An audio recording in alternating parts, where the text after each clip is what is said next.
tópico dessa aula agora é sobre como funciona a nossa mente.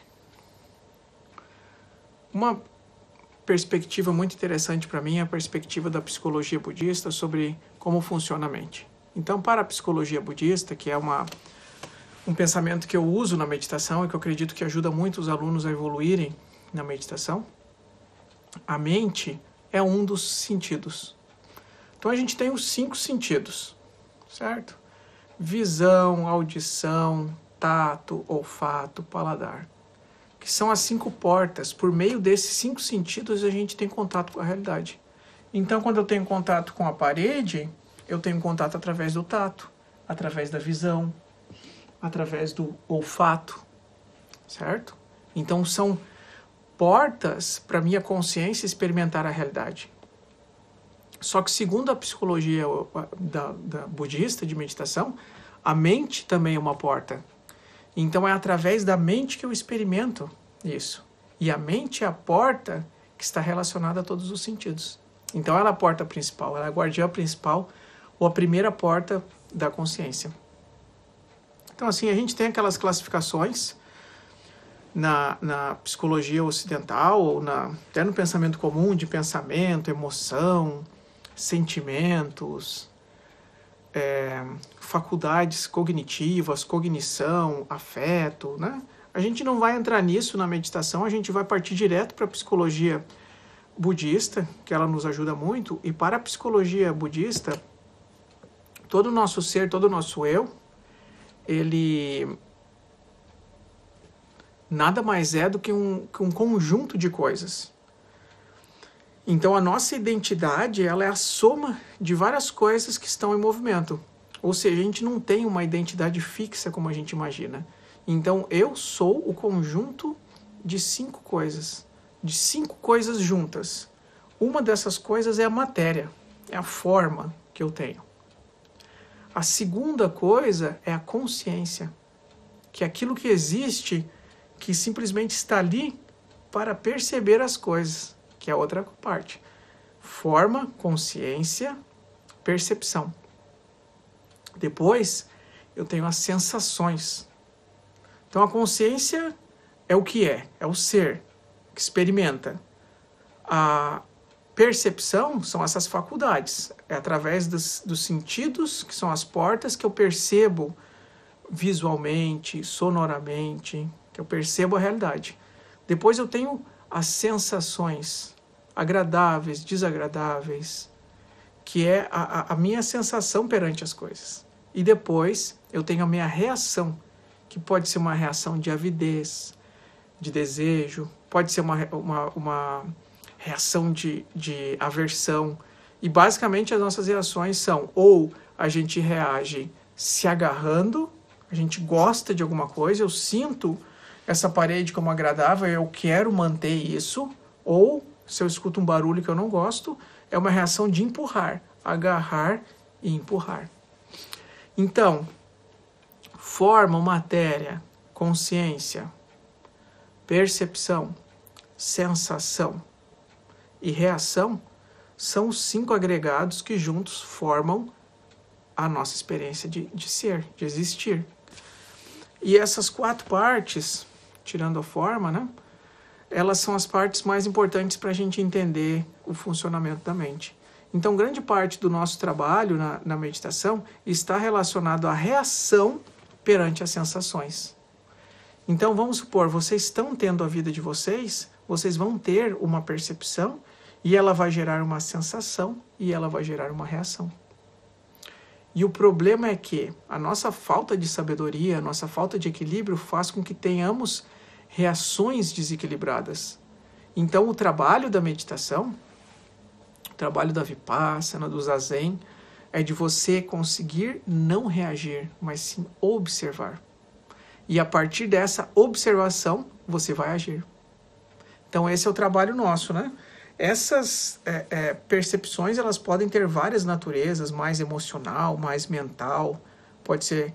A mente também é importante frisar, gente, na psicologia budista, ela não difere se aquilo é cognitivo, se é mental, ou se é afetivo, emocional.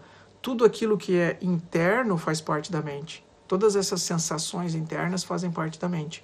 É parecido até com a com a expressão psique, que se usa no Ocidente em geral para denominar esses fatores ou essas experiências que a gente tem, que são internas, que são subjetivas e não objetivas.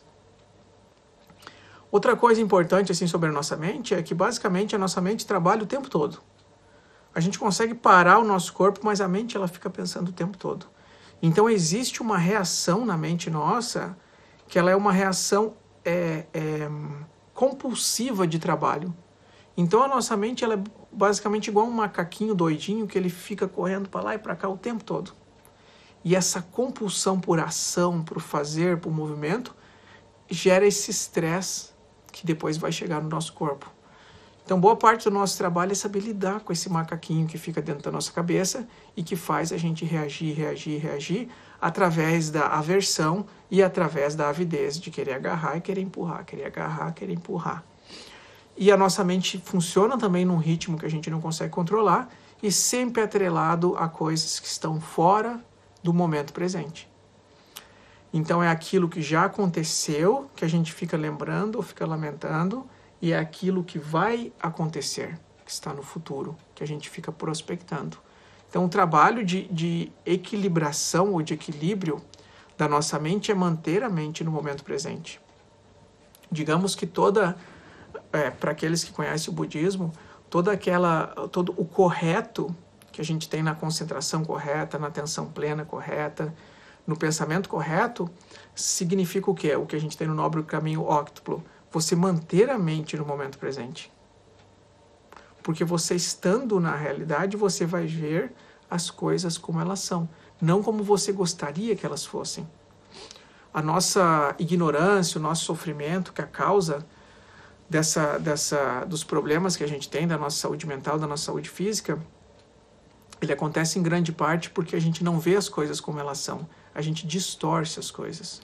E essa nossa distorção da realidade causa o nosso sofrimento.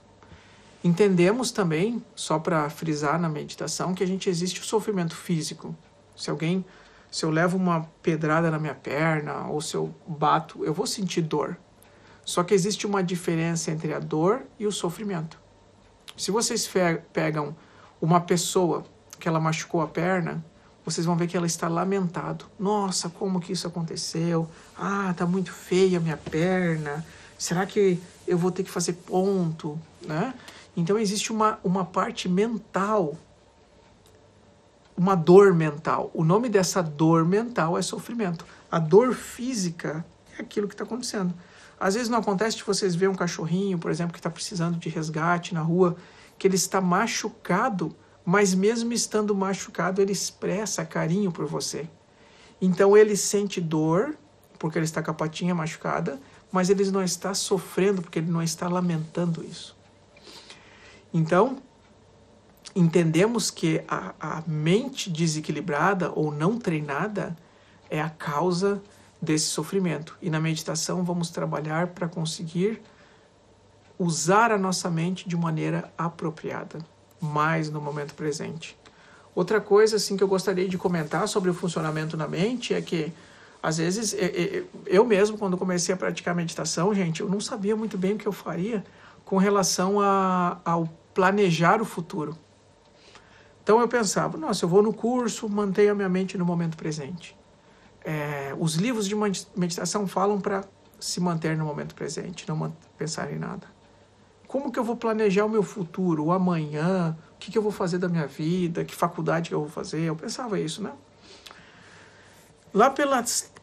Chegou um ponto que eu entendi que não era uma questão de você não pensar sobre o futuro. É uma questão de você não pensar sobre o futuro quando não há necessidade de você pensar sobre o futuro.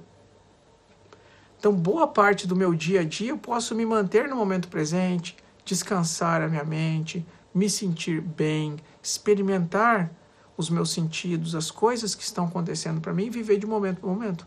Mas em algum momento eu posso sentar durante meia hora, 1 hora e pensar sobre a minha vida, sobre o que eu vou fazer no futuro. Eu vou estar planejando. Não há problema em planejar. O problema é que a nossa mente, macaquinho, monkey mind, ela fica 24 horas por dia mudando esse plano, recriando esse plano, alterando, pensando em problemas, em vírus, em tragédias cósmicas, para abalar o nosso equilíbrio. Esse que é o problema. Então, se você sentar todos os dias, meia hora, para planejar o seu dia, planejar o seu futuro, controlar as suas finanças, isso é muito bom, isso é muito importante. E isso não vai de maneira alguma prejudicar a sua meditação. Assim como você olhar para o seu passado, para aquilo que aconteceu no dia, que aconteceu no dia anterior, nos anos anteriores, e tentar refletir como mudar para melhor o seu comportamento. Isso também não vai prejudicar a sua meditação. A questão toda é a gente não ser levado por essa onda de pensamentos compulsivos o dia todo. É a gente ter controle sobre isso. Tá? De modo geral, só para lembrar mais uma vez, gente, eu comentei no outro vídeo, assim, agora a gente já está no módulo 2. No módulo 2, a gente vai entender um pouquinho o eu comigo mesmo, ou seja, como que eu me entendo, a minha parte mental, que aí essa teoria que eu falei para vocês dos 5 agregados é uma coisa muito importante, né? Outra coisa importante é a gente entender o valor da introspecção. Introspecção é você ajustar, você afiar. Então imagina que você tem uma espada. A espada pode ter a melhor qualidade do mundo, pode ser uma espada muito bonita, pode ser uma espada muito cara, mas se a lâmina dela não tiver afiada, ela não vai conseguir cortar uma madeira, ela não vai conseguir cortar uma coisa e ela não vai funcionar corretamente. Então, uma coisa importante para a manutenção da espada é afiar a espada. A nossa vida hoje depende da nossa mente. A gente decide pela nossa mente, a gente estuda pela nossa mente, a gente convive com os outros amigos, com as pessoas pela nossa mente. Então a gente trabalha muitas vezes com trabalhos intelectuais, que a mente funcione. Não importa se a nossa mente é rica, se a gente tem, por exemplo, um doutorado, um mestrado, ou se a nossa mente é mais simples e a gente não estudou e não tem muito conhecimento intelectual. O mais importante é afiarmos essa mente. E o exercício de meditação é de você afiar. No momento que você tem controle, no momento que você tem contato com a sua mente, que você é amigo da sua mente, você vai conseguir usá-la melhor do que você usaria caso você não tenha. Certo? E um pensamento final sobre a mente, gente, é que o nosso corpo é fácil de descansar ele. Algumas pessoas podem ter insônia, ter problemas para dormir, mas enfim, isso tem como ser tratável e é mais fácil a gente pensar em como descansar o corpo. Mas mesmo quando deitamos para dormir nas 8, 7, 6 horas, a nossa mente fica trabalhando. Então a pergunta é, como descansar a mente? Como recuperar a energia para depois trabalhar? O meio de fazer isso é por meio da meditação. Porque quando você está fazendo meditação, a sua mente entra num estado de ondas cerebrais muito lentas. Meditadores experientes simplesmente observam as reações dos sentidos e não estão pensando. Então a sua mente está num modo muito profundo de descanso. E isso traz muita energia para a mente. Então a meditação também é um dos meios mais efetivos de você recuperar a sua mente. A prática diária de meditação traz muita energia mental para a pessoa. Então essa é outra coisa interessante assim sobre o funcionamento da mente. Acredito que é isso, gente, as coisas principais que eu tenho para falar sobre o funcionamento da mente. Assim, se vocês tiverem mais alguma coisa, a gente pode ir conversando durante o curso, certo? Agradeço a atenção de vocês. Muito obrigado.